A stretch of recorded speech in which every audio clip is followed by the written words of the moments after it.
जय हिंद जय भारत। मैं सुभाष कुमार मिश्रा आप सभी का स्वागत करता हूं कृष्णा एजुकेशन के ऑनलाइन प्लेटफॉर्म पे, जहां हम लोग मैग्नेटिक पार्टिकल टेस्टिंग के कुछ इंपॉर्टेंट क्वेश्चन के ऊपर डिस्कशन कर रहे हैं, जिसकी थ्योरी भी हम लोगों ने डिस्कस किया अभी वीडियो में और ब्रीफ थ्योरी डिस्कस की है। उसके बेस पे हम लोग 50 क्वेश्चंस का एक सेट सॉल्व कर रहे हैं, जो डेफिनेटली परीक्षा की खोपड़ी में छेद करेगा। और मेरा टैग लाइन है, जब तक छोड़ेंगे नहीं तोड़ेंगे नहीं तब तक छोड़ेंगे नहीं। सो हम लोग स्टार्ट करते हैं अपने नेक्स्ट क्वेश्चन के ऊपर। The most effectively NDT method for locating surface crack in ferromagnetic. देखिए, जहां पे फेरोमैग्नेटिक मटेरियल आपने पा लिया तो पता चला ये मैग्नेटिक मटेरियल की बात कर रहा है, तो आंसर जो हो जाएगा वो सी हो जाएगा। Answer is my C. So that's why this answer is C. The most effectively NDT method for locating surface crack in ferromagnetic material are magnetic particle testing. Which of the following may cause magnetic particle test indication? Which of the following may cause magnetic particle test indication? A joint between two magnetic particle of different permeability, a shrink fit joint in ferromagnetic material, a branch joint in ferromagnetic। देखिए, which of the following may cause magnetic particle test indication, आपको मालूम है सब ferromagnetic material के लिए है, तो all of the above is the correct answer. That's why a discontinuity which is produced during solidification of the molten metal, solidification of the molten metal में जो discontinuity produce हो रही है, discontinuity produce in the which is produced during the solidification of the molten metal is called, उसको क्या कहते हैं, that is called inherent. The quality is the discontinuity which is produced during solidification of the molten metal के solidify, that is called the inherent. इनहेरिएंट कोई बात में हम लोग तो देखिए answer is C D A. C D A is a correct answer. Pipe would be classified as what type of the discontinuity. जो pipe है वो आपकी पाइप को हम लोग पाइप क्या होता है, डिफरेंट मटेरियल से फिर हम लोग जोड़ते हैं। सो दैट्स वाई एक प्रकार का मोल्टेन सॉलिडिफाई होकर मोल्ट होता है, तो that is called inherent quality. वहां पे कौन सा क्वालिटी हो जाएगी, inherent quality. Pipe would be classified as what type of the discontinuity, inherent type of the discontinuity.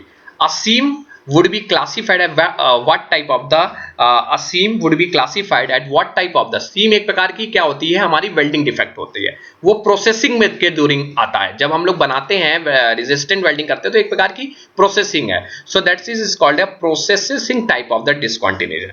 A lamination in a steel plate would be classified as, lamination होता है steel plate पे, as would be classified as would which type of the what type of the discontinuity, that is called also called a processing type of the discontinuity। तो processing जो during process मतलब during working के दौरान आ रहे हैं वो हमारे क्या होते हैं, उस टाइप की डिस्कंटिन्यूटी है। Internal rupture caused by, internal rupture is a caused by, वो इंटरनल जो रैप्चर है वो कॉस्ट होता है by working steel at improper temperature, is called, that is called the forging burst, that is called the forging burst, इसको कहते हैं। Cold देखिए लैब तो हो नहीं सकता, कोल्ड शट हो नहीं सकता, फोर्जिंग बर्ड ही हमारा है, जब उसको हम लोग क्या कहते हैं, internal rupture. Crack which are caused by alternating stress above critical level, alternating stress at a critical level। अच्छा, क्रैक का फ्लक्चुएशन कहां होता है, दैट इज कॉल्ड फटीग, तो फटीग क्रैक कहलाता है, that is called the fatigue crack. Crack which are caused by combination of tensile stress and corrosion, combination of the tensile stress and corrosion, that is called stress corrosion cracks, that is called stress corrosion cracks। So answer is CDA, CDA is an answer। Which of the following are ferromagnetic material. आपको मालूम है इसमें ferromagnetic material कौन सा है, आपको मालूम है एल्युमिनियम, आयरन, कॉपर, तो ये तो नहीं है फेरोमैग्नेटिक। आयरन, कोबाल्ट एंड निकल इज अ फेरोमैग्नेटिक मटेरियल, सीधे सीधे दिख रहा है, आयरन, कोबाल्ट एंड निकल is a ferromagnetic material. That is the reverse magnetizing force necessary to remove residual magnetic field from a test piece after it has been magnetically saturated is called demagnetization। इसी को demagnetization कहते हो, demagnetization flux कहते हैं, hysteresis हो नहीं सकता। So demagnetization is a process to remove the magnetic field। that is called sorry, the reverse हमारा क्या है, मैंने आपसे डी कहा था, सॉरी एक बात, द रिवर्स मैग्नेटिक फोर्स, अच्छा reverse magnetic force necessary to remove residual magnetic field from a test piece after it is magnetic saturation is called coercive force, sorry गलत हो गया। Magnetic lines of force, magnetic lines of force enter and leave a magnet, magnetic lines of force enter करते हैं, leaves a magnet, वो कोई एक magnetic line से inter करती है और लीव करती है मैग्नेट से, वो क्या करती है, that is called the poles. वो क्या होते हैं, पोल्स से ही मैग्नेटिक लाइंस आपकी क्या करती है, इंटर करती हैं और लीव करती हैं, that is called the poles. तो आंसर मिलाते हैं हम लोग डी बी, डी बी और D C, this is a right answer. The ease with which a magnetic field can be stabilized a test piece, the ease with which a magnetic field can be stabilized in a test piece is called permeability। Magnetic field जब stabilise होती है किसी work piece में तो वहां permeability का concept आता है, रिटेंटिविटी नहीं है। The opposition to establishment of magnetic field, opposition opposition to अच्छा जैसे हम लोग करंट का क्या होता है, रेजिस्टिविटी अपोजिट करता है, उसी रिलक्टेंस होता है। Opposition to establishment of magnetic field is called reluctance. Ability of material to remain magnetic after the magnetizing force is removed is called retentivity. This is called the property.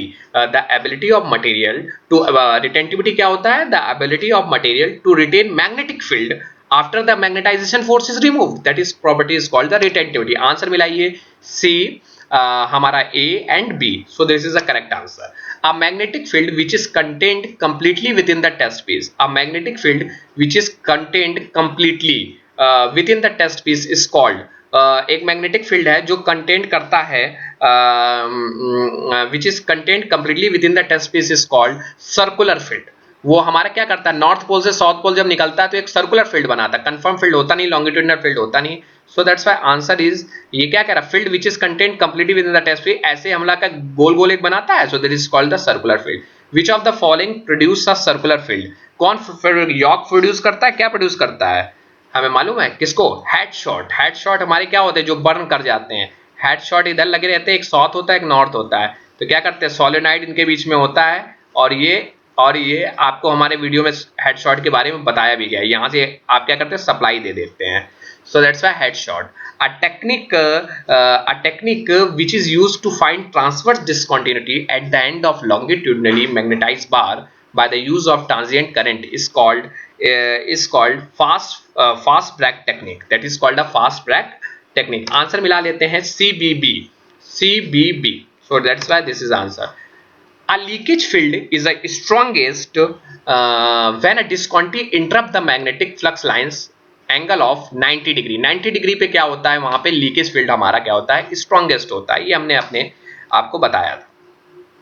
So that's why 45 degree हमारा और 90 degree है, तो 90 degree is ना angle where the magnetic field leakage field is strongest. The best method of inducing a circular field in a tube is by a conductor। आपका best method of inducing a circular field या magnetic field by a inductor, आप conductor या आप solenoid बना के आप कर सकते हैं। Magnetic flux density is zero at, magnetic flux density क्या होता है, zero at centre of the bar with the head shoot. Centre of the bar पे मैग्नेटिक फील्ड क्या होती है, वो जीरो हो जाती है। तो आप आंसर देख लीजिए CAD is a correct answer. Magnetic flux density is highest eight, magnetic कहां पे, पोल्स पे आपका हाईएस्ट होगा। सो that's why inner side of the ferromagnetic tube में विद अ सेंट्रल कंडक्टर। सो मतलब नहीं, आपका जो आपकी जो मैग्नेटिक फ्लक्स डेंसिटी हो वो inner side of the ferromagnetic material क्या होगी, वो हाईएस्ट होगा। सो आंसर इज आप डी, आंसर आपका क्या हो जाएगा, D. The important consideration when using direct current method is, important consideration क्या आता है, हमारे क्या होता है यहाँ पे क्या करता है, बर्न कर जाता है। आपको लिमिटेशन बताया था डायरेक्ट करंट में कि यहाँ सूट्स बर्न कर जाते हैं, तो उसके लिए हम लोग स्किन इफेक्ट लाते हैं, अल्टरनेटिंग करंट यूज करते हैं। तो preventing arc burn, important consideration using direct current method is preventing arc burn. A prod method would be most sensitive to crack, parallel to line connecting a prod connect point, tangential to radius form each produce, नहीं, parallel to a line connecting, मतलब ये कह रहा है कि prod method would be most sensitive to crack को find करने, तो उसको क्या पैरेलल में जोड़ दिया जाए तो एक मैग्नेटिक फील्ड जनरेट हो जाती है, तो वहां parallel to a line connecting the prod contact point। तो answer is DCA। When using prod प्रोड मतलब प्रोड एक प्रकार का यॉक यूज करते हैं, प्रोड यूज करते हैं मैग्नेटाइजेशन करने के लिए, मैग्नेटिक फील्ड देने के लिए। तो prod arc burn may be caused by which of the following?